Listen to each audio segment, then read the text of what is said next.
अस्मद्गुरुभ्यो नमः। कौशिकान्वय संजातं श्री नृसिंहार्य देशिकं सुभद्रा हृदयानंदं वंदे मनसा शिरसा। अस्मद्गुरुभ्यो नमः। ओं नमो भगवते श्री कपित्थपुरनिवासाय श्री भू वेंकटेशाय। आर्तानां आर्तिहंतारं विद्यासंपत्प्रदातारं विकंकवाटीनेतारं वंदे వెంకటనాయకం. భగవద్బంధులరా, వెలగదుర్రుపుర నివాసాయ వెలగదుర్రు పురీశ యో వెంకటేశ అనే మకుటంతో ఒక 20 పద్యాల దాకా 1983 నుంచి 1985 వరకు కూడా భక్తి నివేదన అనే వైష్ణవ పత్రికలో ప్రచురించబడ్డాయి. అది ఎంతమంది చదివారో, ఎంతమంది గుర్తుపెట్టుకున్నారో, ప్రచారం చేశారో ఎవళ్ళకి తెలియదు. ఇది రచించిన వారు కౌశికాన్వయ గోత్రోద్భవులైన శ్రీమాన్ నల్లాన్ చక్రవర్తుల వెంకట నరసింహాచార్య స్వామి వారు. వారు చాలా సౌమ్యులు, కట్టుభాషణ అన్నది ఏమి ఎరగనివారు, విద్యావంతులు, చక్కగా ఆ గవర్నమెంట్ ప్రాథమిక పాఠశాలలో పనిచేస్తుండేవారు. అందరితోటి కూడా సౌమ్యంగా మాట్లాడే లక్షణం కలిగిన వారు. ఆయన పేరేమిటో వాళ్ళకి తెలియదు, కానీ బంధువుల్లో అయితే మాస్టారు అని పిలిచేవారు. మిగిలిన వాళ్ళందరూ హరే మాస్టర్ అనేవారు, హరే రామ్ మాస్టర్. ఆయన హరే రామ హరే రామ రామ రామ హరే హరే, ఇది దాదాపు ప్రతి పుస్తకం మీద, ఒక కార్డు మీద లాగా 1, 2, 3 తరగతులకి పాఠం చెప్పడం ఏముంది అనుకుంటారు మీరంతా. దాంట్లో కూడా ఆయన ఎన్నెన్నో పోకడలు, 2 అక్షరాల పదాలు, 3 అక్షరాల పదాలు, 4 అక్షరాల పదాలు, ఎప్పటికప్పుడు కొత్త కొత్తవి. అది ఒత్తులున్న అక్షరాలు, ఒత్తులు లేని అక్షరాలు, సంయుక్త అక్షరాలు, సంయుక్తము కానివి. ఇలాంటివన్నీ మాకు తెలుసుండి ఆ మెటీరియల్ అంతా కనీసం 10 కిలోలు ఉండేది ఒకప్పుడు, ఎప్పుడో 70 ప్రాంతాల్లో. ఆ పెద్దలు వెలగదుర్రు దుడ్డువారి ఇంట వెలసిన శ్రీ వెంకటేశ్వర స్వామి వారి మీద రచించిన చక్కటి పద్యములు, సీసపద్యములు, సాధారణ పద్యాలు కూడా. అది వైష్ణవ పత్రిక అనే భక్తి నివేదన. చిన్న జీయర్ స్వామివారు కంటే ముందు పెద్ద జీయర్ స్వామివారు ఉండేవారు. వారు వేసిన దాంట్లో అది ప్రచురించబడ్డాయి. అలాగే వారు ఒకప్పుడు 3 ప్రశ్నలు అనే నాటకాన్ని కూడా పిల్లల కోసం రచించి చక్కగా వేసి ఉన్నాయి. ఇలాంటివి ఎన్నో కాలగర్భంలో కలిసిపోయాయి. ఇంతకుముందు వీటిల్లో కొన్ని ప్రచారంలో తీసుకొద్దామని ప్రయత్నించిన ఎందుకో దృష్టి పెట్టలేదు అయిన వాళ్ళు కానీ అందరూ కూడా. కానీ ఇప్పుడు ఈ సంవత్సరం స్వామివారు వెలసిన చోటు 63 ఏళ్ళు పూర్తయ్యాయి, 60 ఏళ్ళు పూర్తయ్యాయి. ఆ సందర్భంగా చేస్తుంటే అక్కడికి వెళ్ళి దర్శనం చేసుకునే అదృష్టం లేదు. అంచేత ఇక్కడే కూర్చుని అక్కడ జరుగుతున్న కార్యక్రమాన్ని ఫోన్లో చూస్తూ ఒక్కసారి స్వామికి ఏమన్నా కానుక సమర్పించాలని అనిపించింది నాకు. అందుకని ఏమిటి అంటే 1963 అప్పుడు ఆ రోజుల్లో స్వామి వెలిసినప్పుడు ఒక మండువాలోగిలి అన్నదమ్ములు 8-9 మంది పిల్లలు, అందరూ కూడా తోడికోడళ్ళు, అందరూ కూడా అలా ఉండేది. అలాంటి కుటుంబంతో ప్రత్యక్షంగా 2 కుటుంబాల వాళ్ళు వైష్ణవులు, పరోక్షంగా ఒక 15 కుటుంబాల వాళ్ళు వైష్ణవ, స్మార్త, వైదిక, ఇలా అందరూ కూడా ఉండేవారు. అందరూ కూడా సాధారణ కుటుంబీకులే. లక్షాధికారులు, కోటీశ్వరుల వాళ్ళు లేరు. అంటే మధ్యతరగతి. ఒక సందర్భంలో చెప్పాలంటే కొన్ని కుటుంబాలు దిగువ మధ్య తరగతి కూడా ఉండేవి. ఆ ఇళ్లల్లో భేషజాలు ఉండేవి కాదు. అభిప్రాయ భేదాలు ఇలాంటివి ఉండొచ్చును, భేషజాలు ఉండేవి కాదు. అంటే ఏమిటి? కొందరిలో ఉద్యోగస్తులు ఉండవచ్చును, కొందరిలో ఉద్యోగం లేకుండా వ్యవసాయమే చూసుకోవచ్చును, కొందరి ఇళ్లలో పిల్లలు మంచి స్థితి, మంచి చదువులు వస్తుండొచ్చును, కొందరికి ఆ చదువులు 7వ క్లాసు 8వ క్లాసు ఆగిపోవడం ఉండొచ్చును. అలాగే ఆడపిల్లలు, అలాగే మరొకళ్ళు. ఎన్ని రకాల భేదాలున్నా, ఎన్ని రకాల లోపాలున్నా ఎక్కడా కూడా ఒకళ్ళ మీద ఒకళ్ళకి ఆప్యాయత ప్రేమే తప్పించి జుగుప్స కానీ లేదా క్రోధము కానీ ఇలాంటివి ఉండేది కాదు. అలాంటి కుటుంబాల సందర్భంలో స్వామి ఎందుకో అన్ని కుటుంబాలని కలపాలనుకున్నాడో ఏమిటో హఠాత్తుగా ఒక విచిత్రమైన పద్ధతిలో ప్రత్యక్షమయ్యాడు. ఆ గాథంతా ఇప్పుడు చాలా కష్టం అవుతుంది చెప్పడానికి. కానీ ఆ గాథకి సంబంధించి పెద్ద అయిన తర్వాత నాకు, అంటే నా చిన్నతనంలో జరిగింది, నా 10వ ఏట, ఇప్పుడు నాకు 72 సంవత్సరాలు, 60 సంవత్సరాల కింద జరిగింది ఇది. ఆ సంఘటన నాకు పెద్ద అయిన తర్వాత, కొంచెం ముసలివాడిని అయిన తర్వాత, అంటే 50 దాటిన తర్వాత, ఎప్పుడు వేదం చదువుతుంటే, అంటే అంతకుముందు వేద చదివాను, కొన్ని సందర్భాల్లో ప్రతిసారి స్వామి గుర్తు వచ్చేవాడు. ఏమిటో తెలుసా? మనం వినాయకుడు అంటాం, ప్రతి కార్యక్రమానికి వినాయకుడిని పూజ చేస్తుంటాం మనం. మరి క్షీరసాగర మథనప్పుడు వినాయకుడి పూజ చేశారా? రామచంద్రస్వామి యుద్ధానికి వెళ్ళినప్పుడు వినాయకుడిని పూజ చేశారా? మరి సంధ్యావందనం చేస్తుంటే నిర్విఘ్న ప్రతిమాభ్యర్థం వినాయకుడి పూజ ఉందా అక్కడ? వినాయకుడి పూజ ఎక్కడుందండి? పార్వతీ పరమేశ్వర కళ్యాణం అప్పుడు వినాయక పూజ చేశాడు ఉంది. మరి అంటే పార్వతీ పరమేశ్వర కళ్యాణం అయిన తర్వాత వినాయకుడు వచ్చింది, ఈ పూజ ఎక్కడండి? ఇలాంటి సందేహాలు చాలామంది మాకు టీవీల్లో వీటిలో అడుగుతుండేవారు. దానికోసం చూస్తే అద్భుతమైనవి. మన సంధ్యావందనంలో నిర్విఘ్న సమాప్త్యర్థం అంటూ మొదలుపెట్టినప్పుడు పుండరీకాక్ష పుండరీకాక్ష పుండరీకాక్ష అని మొదలు పెడతాం. మరి సాంప్రదాయ భేదాలున్నా సరే స్వాములు పీఠాధిపతులు ఇది నారాయణ స్మృతం, గోవింద గోవింద, ఇవే పదాలు వాడతారే. అందరూ కూడా అచ్యుత మాధవ కేశవ ఈ 24 నామాలే వాడతారే. ఒక కాపాలికము కానీ లేదా దేవి ఉపాసన అలాంటిది కానీ అయితే అక్కడ వాళ్ళకి వేరే పదాలు ఉన్నాయి. కానీ వీళ్ళందరూ అద్వైత అద్వైత విశిష్టాద్వైత మొత్తం అందరూ అచ్యుత మాధవ కేశవం. ఇదంతా దీని వెనకాల వేదంలో ఒక అందమైన కథ ఉంది. అన్నట్టు గణపతి సూక్తం చదువుతారు, గణానాంత్వా గణపతి భవామయే, అందరూ అర్థం ఏం చెప్తారు? వినాయకుడికి అని చెప్పి. ఒక్కసారి వ్యాఖ్యానం చదివారా మీరు? అది ఋగ్వేదంలోది, యజుర్వేదం అంటూ ఉంటుంది వ్యాఖ్యానం, చదివారు అక్కడ గణానాంత్వా అన్నది. అలాగే గణపతి తత్వం అనే గ్రంథం కూడా వచ్చింది, పెద్దలు రాశారు ఒక 70 ఏళ్ల కిందట. దాంట్లో వ్యాఖ్యానం చూశారా? అదిగో ఆ వ్యాఖ్యానం పూర్తిగా చెప్పినట్టయితే మనసు కష్టపెట్టుకుంటారు మీరంతా కూడాను. అలా ఉంచండి, ఇప్పుడు చెప్పను. అక్కడ జరిగిన ఒక సంఘటన యజుర్వేదంలో ఉంది. ఇక్కడ వెలగదుర్లో స్వామి ఆవిర్భావం కూడా అలాగే జరిగింది తమాషాగా. ఇది మనకి సత్యనారాయణ స్వామి దేవాలయం ఉంది కదా అన్నవరం, అక్కడ నడిచే వేద పండితులు ఒక ఆయన ఉండేవారు, వేదమే నడిచి వస్తున్నట్టుగా, ఉప్పులూరి గణపతి శాస్త్రి గారిని. వేద సార రత్నావళి అని 2 గ్రంథాలు ఇచ్చారు మనకి. దాంట్లో మంత్రాల్లో ఒకటి ఉంది. ఒకసారిట అగ్నిదేవుడికి ఎందుకు కోపం వచ్చింది దేవతల మీద.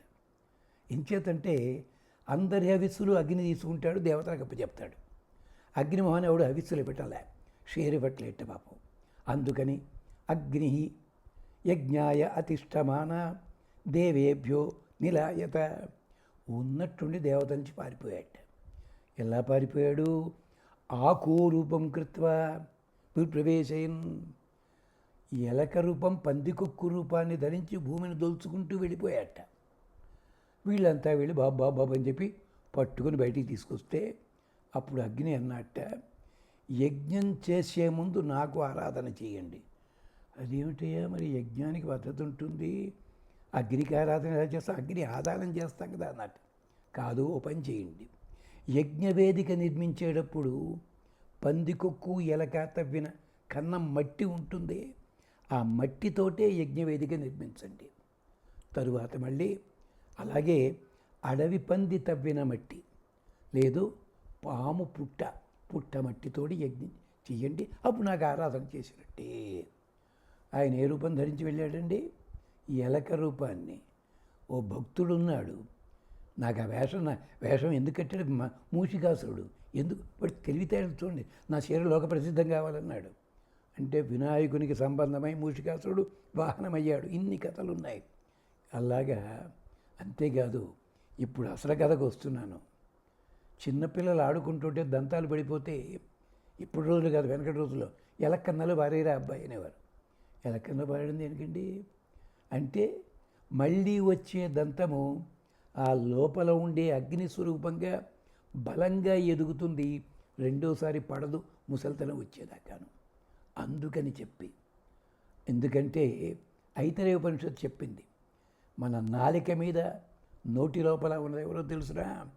అగ్ని. అగ్ని వాగ్భూత్వ ముఖం ప్రావిజన్. ముఖం లోపల వాగ్రూపంలో ఉన్నాడు, నాలిక మీద కూర్చున్నాడు.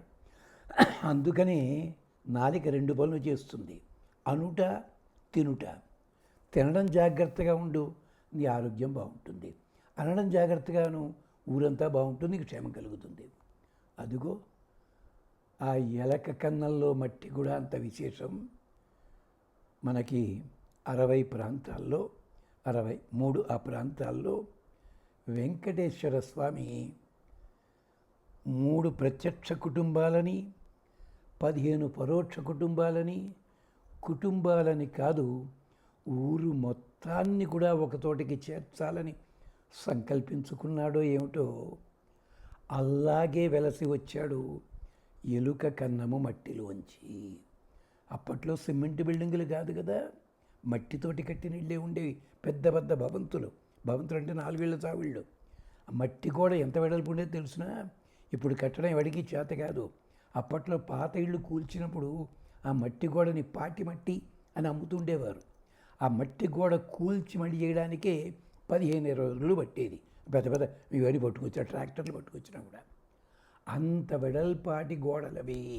అంటే ఏమిటి? కనీసం 1.5 అడుగు వెడల్పుగా కింద నుంచి పైదాకా మట్టి. దాంట్లో తవ్విన ఎలక కన్నల్లోంచి పిల్లలు ఆడుకుంటూ ఉండగా ఒక బొమ్మలా ప్రత్యక్షమయ్యాడు స్వామి. దాన్ని చూచి పెద్దలు గుర్తుపట్టారు, అది వెంకటేశ్వర స్వామిదని. అప్పటికన్నా పెద్దలు చూచి, ఇది ఒక్కటే బొమ్మ ఎందుకుంటుంది, ఇంకేమన్నా ఉందేమో. ఆ మట్టి అంతా తవ్వి చూస్తే అలమేల్మంగ విగ్రహం కూడా దొరికింది. ఆ దొరికిన తర్వాత ఒక 20 రోజులకి కొంచెం చిన్న చిన్న మార్పులు చేసుకుని ఆరాధన మొదలు పెడితే, ఒక 4-5 వారాల వరకు సాధారణ ఆరాధన జరిగితే, ఆ తరువాత నుంచి ఆరాధన వైశిష్ట్యాన్ని అందుకుని ప్రతి శనివారం సాయంకాలం, ఉదయం పూట ఆరాధన ఉంటుంది, సాయంకాలం సరిగ్గా 6-6:30 అవుతుండగా మళ్ళీ ఆరాధన, భజన కార్యక్రమం రాత్రి 9 దాకా జరిగేది. ఆ తర్వాత క్రమంగా ఎదిగింది.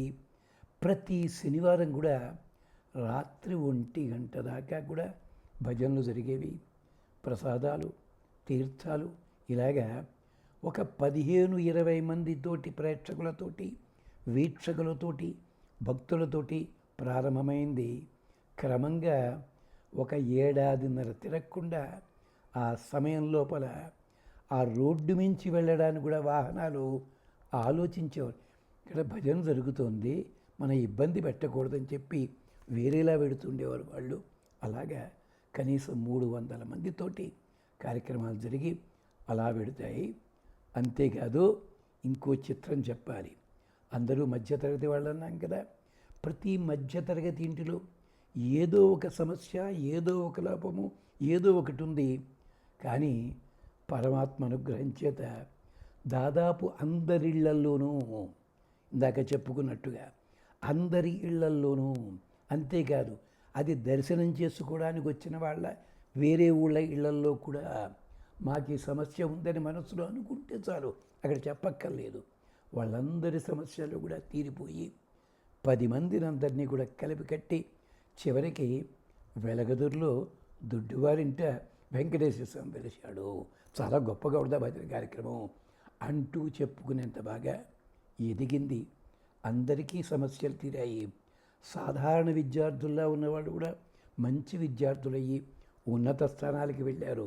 అలాగే వారి తరువాత తరం 3 తరాలని మేము చూసాం అలాగా. అది విశేషం. అంతేకాదు అంతవరకు ఇంటిలో సాధారణంగా తిరిగే ఆడవాళ్ళు కూడా భజనలో పాల్గొంటూ వెంకటేశ్వర స్వామి మీద భక్తి గీతాలు కూడా రచించారు. అంటే కవిత్వం ఉండకపోవచ్చు, కానీ హాయిగా భగవంతుడి మీద భజన పాటలు పాడుకోండిగా. ఏమిటవి? సొంతంగా ఎక్కడో విన్న వాటి వరస, లేదా చలనచిత్రాలు వచ్చేవి ఆ వరస. అది వరసని అనుకునేవారు తప్ప ఆ పాటల లోపల భక్తి అలా ఉండేది. సాక్షాత్తుగా వెంకటేశ్వర స్వామి వారు కూడా పూనేవారు. భజన లోపల దోషం జరిగితే ఆగేవారు స్వామి, ఆపేవారు. అలాగే ఒక పెద్దలు ఉండేవారు, నరసింహస్వామి భక్తులు. వారి పేరు కూడా నరసింహాచార్యుల వారే.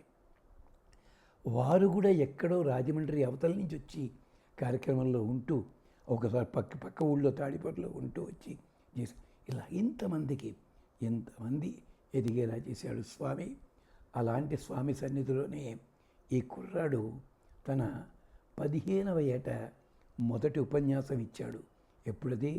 69, 70 ప్రాంతాల్లో. ఆ తర్వాత అది ప్రాతిపదికగా పురాణకర్త అయ్యాడు, పురాణాలు చెప్పేవాడు, పురాణ ప్రవచనకర్త అయ్యాడు. తర్వాత క్రమంగా ఎదిగి ఉపన్యాసకుడయ్యాడు. అప్పట్లో 2000 సంవత్సరం నాటికి ఉపన్యాసాలు చెప్పి అక్కడి నుంచి కనీసం 15 పెద్ద ఛానల్స్లో ఈటీవీ కావచ్చు, భక్తి కావచ్చు, జెమినీ టీవీ కావచ్చు, మరొకటి కావచ్చు, దూరదర్శన్, ఇలాగా. అంతేకాదు 4 రాష్ట్రాల్లో ఉపన్యాసాలు ఇచ్చేదాకా అంతదాకా ఎదిగి ఇంకా 72 ఏళ్ళు వచ్చినా కూడా 10 మంది చేత అవును భగవంతుడు అనుగ్రహం అది. ఆ భగవంతుని మీద మా గురువుగారు, మా బాబాయ్ గారు అవుతారు, ఇందాక చెప్పాను మా పిన్ని గారు, సుభద్రమ్మ గారు ఆవిడ, అలాగే సీతారామ గారు, అమ్మ సీతమ్మ గారు ఉండేవారు, ఆవిడ ఇంటి తాలూకు, అలాగే పట్టాభి గారు, శ్యామలరావు గారు, వీళ్ళంతా అన్నదమ్ములు. వీళ్ళందరి ప్రేమలతోటి ఎదిగిన వాళ్ళం మేము. ఆ వెంకటేశ్వర స్వామి మీద వెలగదుర్రు పురీష ఓ వెంకటేశ అన్న మకుటంతో మా బాబాయ్ గారు నరసింహాచార్య స్వామి వారు చక్కగా పద్యమాలిక ఇచ్చారు. ఆ పద్యమాలిక విశేషాలని మనం మాట్లాడుకుందాం. అంటే వేదంలో ఎక్కడో అక్కడ అగ్ని జారిపోయి మళ్ళీ ప్రత్యక్షమైన పద్ధతి ఎలా ఉందో అలాంటి పద్ధతి లోపల స్వామి మన కోసమే వచ్చాడు. అంతేకాదు అప్పట్లో ఒక ఆచారం కూడా ఉండేది కొంతమంది ఇళ్లలోనూ. చిన్న తిరుపతి వెళ్ళాలని అనుకునేవారు. వెళ్ళడానికి చాలా, అంటే అప్పట్లో ఇంత బస్సులు ఇవన్నీ లేవు కదా, అంచేత ఆలస్యం అవుతుంటే ముందుగా ఇక్కడికి వచ్చి దండం పెట్టుకుని స్వామి అక్కడికి వెళ్ళాలి అనుమతి ఇప్పించు. ఇలాంటి కుటుంబాలు కూడా మేము చూసాం. అది విశేషం. అంచేత చిన్న తిరుపతిలోనేమో అక్కడ తిరుపతి వెంకన్నగా అన్నయ్యట, ఇంకొద్దాం అన్నట్టుగా అని చెప్తూ ఆ పద్యాలని కొన్ని ఘట్టాల్లో చెప్పుకుందాం, విందాం. ఇది ఉపోద్ఘాతం మీరు పట్టించుకోకపోయినా ఇబ్బంది ఏం లేదని చెప్తూ పద్యాలు మొదలు పెట్టుకుందాం. దీంతో వేద మంత్రాలు అవసరమైతే అది కూడా చెప్పుకుందాం. చెప్పేవాడు టీకేవి రాఘవాచార్యులని పెట్టిన పేరు, కానీ చిన్నప్పటి నుంచి రాఘవన్ అని పిలిచేవారు.